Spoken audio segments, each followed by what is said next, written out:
Okay, three techniques: polyrhythmic, monorhythmic, and accompanimental. So what all three of these refer to is what the orchestra is doing in relation to a soloist. So the soloist is going to be playing the melody. So let's just call it a melody. So we've got a melody and an orchestra, two different things. Even if the orchestra is playing the melody, for the purposes of understanding this concept, think of it as two different things: melody and orchestra. So in polyrhythmic, what that means is that imagine the rhythm of the melody. In fact, let's just do something on the screen here so that you can understand what I'm talking about a little bit better. Let's just go here and make something.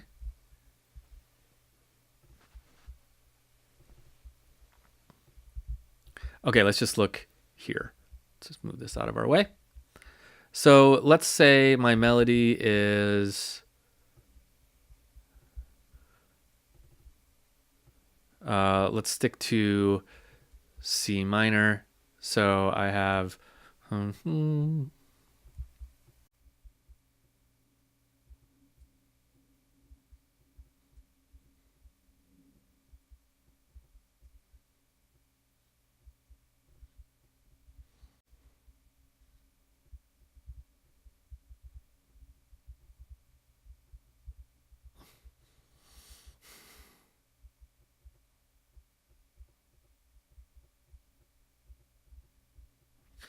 okay. Let's say that's my melody. I have this nice long melody here. Let's just hear it. Let me mute the dialogue in the film for a minute because I just kind of randomly placed this somewhere. In fact, let's take the film just off the screen for you so we're not distracted by it. And let's make sure we have some volume. Yes, we do. Let's hear it. Oh, except I put it on staccato woodwinds. It's the problem of having too many tracks. Legato strings. Let's give myself a little more volume here.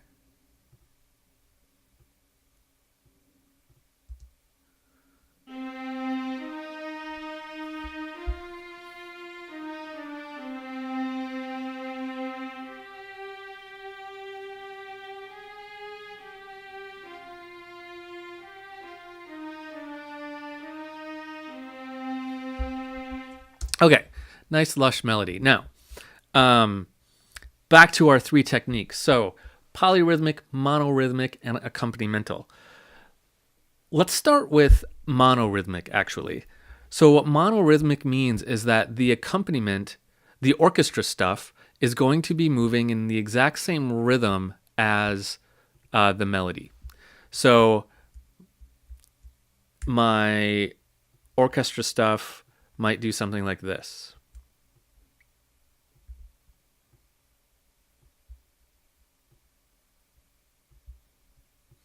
Every note in the melody has a corresponding chord with it. So this can be a good way to do it sometimes. I'm not saying this is a good idea or a bad idea. I'm just saying it's an idea. Okay, let's just do those first three. So this is monorhythmic, meaning one rhythm. There's one big rhythm that's going to come out of all of this. Now let's see if my chords that I just kind of blindly threw on there sound any good.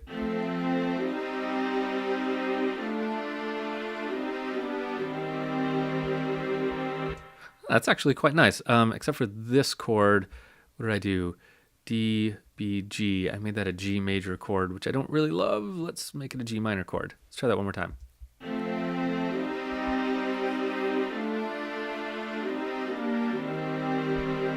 There we go.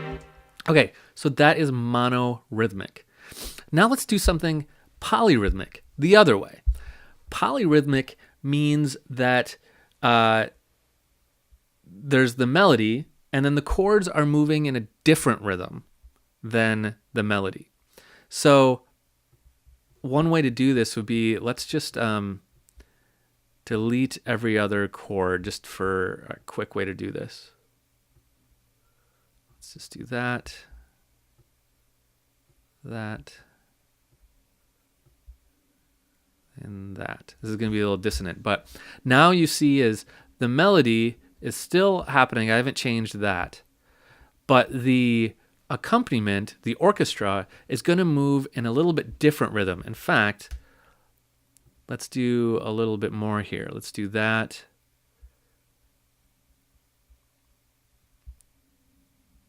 That works. So there's multiple rhythms happening here, right? Not just the one rhythm of the melody. There's other things happening here.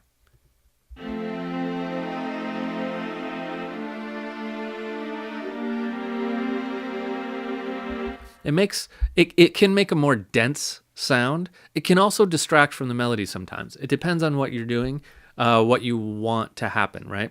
So it's another good technique. It has its place, just like monorhythmic. Now let's go back to accompanimental. Accompanimental is the more sparse, the sparsest of them all. So that might be like, you might have a rhythm and you might not. Let's do something like this.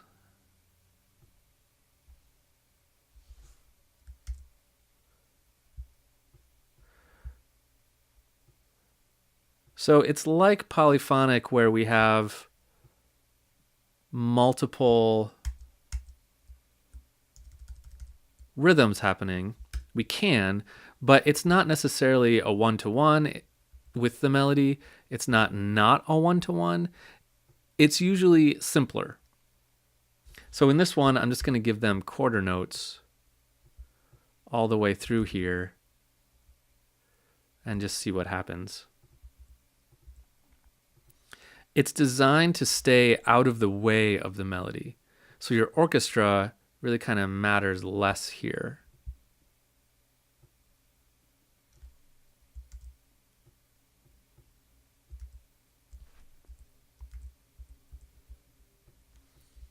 Okay, let's hear how that sounds.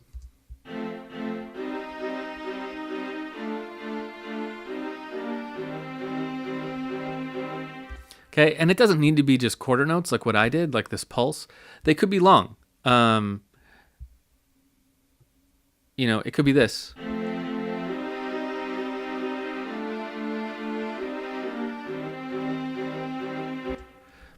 But this starts to sound a little bit like the monorhythmic idea that we were talking about a minute ago. So we want something that really separates the orchestra and the melody, right? So accompanimental is a little strange in that way, but imagine that what we're really trying to do is have an accompaniment that separates itself from the melody. We don't hear it as monorhythmic. We don't hear it as polyrhythmic. Polyrhythmic, we really want to sound like the orchestra is all tangled up in the melody. Monorhythmic, we want the orchestra to sound like it's part of the melody. And the accompanimental, we want it to sound like it's separate from the melody. That's kind of the main distinguishing things. Okay, let's jump to a new video and do some examples. Let me show you some real-world examples of some of these.